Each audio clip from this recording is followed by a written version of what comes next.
Bill seeking to create Adada State, an additional state in the Southeast geopolitical zone, has passed its first reading in the House of Senate.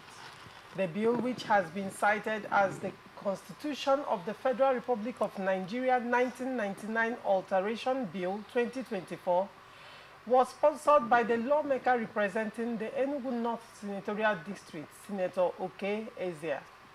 The bill, according to the lawmaker, seeks to amend Section 3, subsection 1 and the first schedule, part 1 of the Constitution of the Federal Republic of Nigeria to allow for the creation of another state in the Southeast region. The move was aimed at bringing the number of states in the region to 6, as it is in other geopolitical zones.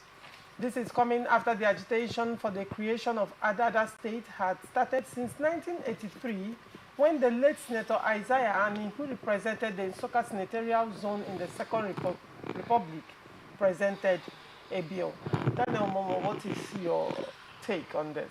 First, I think that for you to have a true with this, I think those who sponsor that bill, they are not doing justice to themselves. First, I'm not saying whether they should create a state or not creating a state. We'll come to that later. But I'm saying that, take for example, the creation of the Northeast Development Commission or something, relating to the same way we have NDDC here, is that the man who raised it at the National Assembly is not from that region. In other words, you need to go around to people and lobby people that in turn, okay, what are you people planning to bring? Who would support this? By the time it becomes an ethnic movement, people would dissociate themselves from it. A member in Lagos State was the one who raised the issue of the Northeast Development Commission.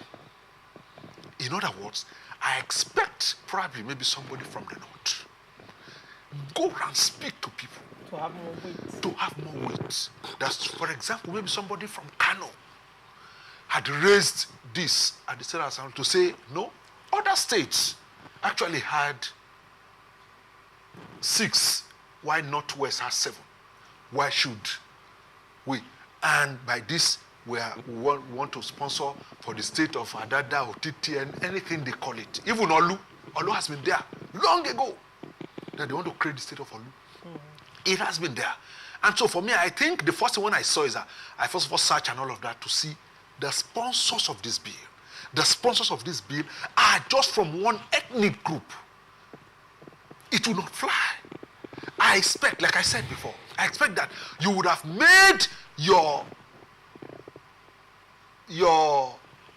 movement around, speak to people, tell people, ask them what they also intend to bring in future, why you people would support and all of that, and then ask somebody that's not from that region at all to raise that issue. You would have made more noise today than what we have. Because once you just click and Google, you will just see the numbers of persons and check where they come from. They came from this particular region. That's one. 2, I think for me, my advocacy is for a regional government, regardless of the numbers of states that you have. Can we go to a regional government? Because this that we have, I think it was from, was it these people in MBS or so, about the viability, about 25 states are actually not viable. That if National Bureau of Statistics. Yes, I think if they did not get allocation, there are some, if allocations didn't come for this month, there will be crisis in the states. In other words, these states that you want to create, what is the viability of those states outside of the federal allocation?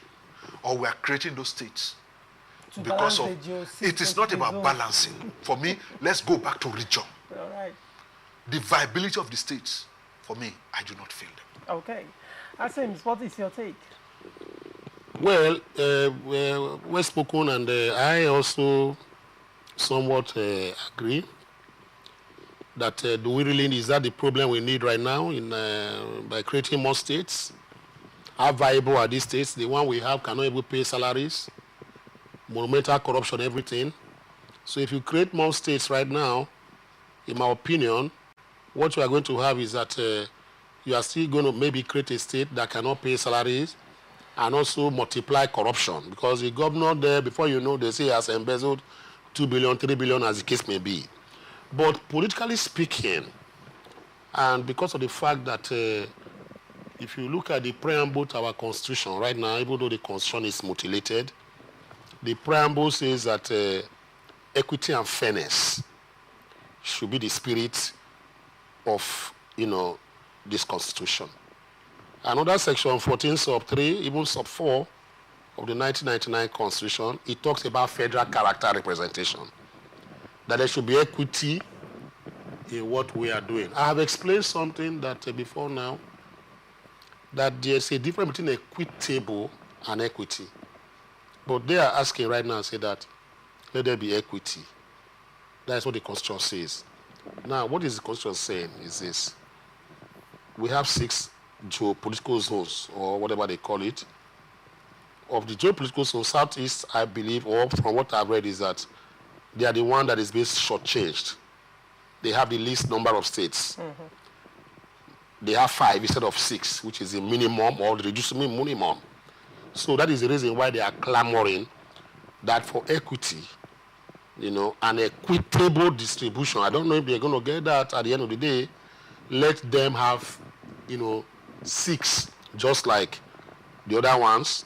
I think one has 7 or something like that. Northwest. Northwest. So you give 6 to them also. And alter section 31, which talks about the state, will now add that state to make it 37. You understand? In that particular wise, the argument is very, very proper, is apt, is right for them to have equity as espoused by the Constitution in its preamble. That is what I feel. And if you look at what has caused most of the problems we'll be having in the Southeast today, the agitations that we've had, mostly in the Southeast, is that they are being marginalized. And even in your house, you as a father, if I have 8 kids, and one of my children is saying that he's being marginalized, I can never sleep well. Because I'll be asking myself some questions. How have I marginalized this child? I'll be scared because the child that is always angry and say, I've been marginalized. What form of marginalization have I done? I'll be questioning myself to find out what has been happening. Until that particular child now comes to say, oh, thank you, Daddy. You have done something I've been expecting. So it behoves that, in my opinion, that they are that state or loose state, as the case may be, for equity to reign.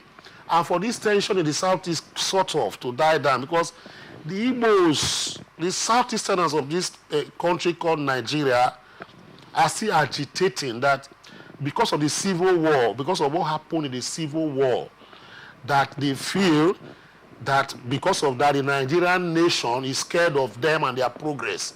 To does all this, or us to come together as a collective, I would say that let another state be given to them to make it 6 in what platform. I don't know the method and the primordial forces and preconditions that they use in giving the Southeast 5 and giving the South 6 and giving the Southwest 6 and giving one Northwest 7. I don't know the indices they use. If the indices to my own or whatever is the case may be, I don't want to be cheated. Whether the state is useless or not, please add it to the number so that the reducible minimum is 6 as the case may be. Equity must hold sway. Now, on this issue, when they create the other state or loose state for you, let me just tell you the thing that is going on today. States don't just evolve because you want a state, political state, or whatever. No. The viability of that state must be in question. What is the contribution of that particular state to the collective effect that called Nigeria? A lot of you don't know that there's a state they call State of Alaska. Alaska has that is where the boundary between Russia and America. People don't know that this Russia has boundary on one side with the US we call today. And it's through Alaska. What happened was that America found out that in those particular areas, they don't have where snow for 24 hours in a day, 365 days a day. So they wanted a place which had a band to come to them. They bought Alaska, the state of Alaska today. They bought it from Russia. And the reason why they did that was because the American government now said, oh, we needed this kind of snowy kind of region in our area where throughout the year you have snow here. And Russia then now said, USSR now said, well, we have too much snow in our country, so let's send some snow part or snowy part to America to help them in natural whatever as case may be. That's how Alaska came to become a part of what we call USA today. Many people don't even reside in Alaska region of America. It's not those people from the Russian and who are Americans that reside there. So you must contribute something to happen for you to have, what we call okay. But in terms of equity, as we call equity, I don't know who drew that boundary or whatever the case may be. Right. But why will you give the Southeast 5 states? It means that the person that did that thing must be somebody that is anti-East. All right. You understand? You should be pro-East now, make it 6s. You make it even if it's the smallest tiny, or the Bayelsa state. Bayelsa state is the smallest state. Why did they add it? Why is it not still part of River State today? I'm sorry for Bayelsa people. Don't come and kill me. I'm just trying to give an example. You can create a small state that has about 1 million people in the Southeast, but let it be 6 states in a region each. All right. That is what I'm trying to say, please. Thank you so much, Barrister James. And we are out of time for this episode, and this is where we wrap it up. Thank you so much. Thank you very much. God bless you. Thank you, Daniel Momo. Thank you for having me. It's always a pleasure.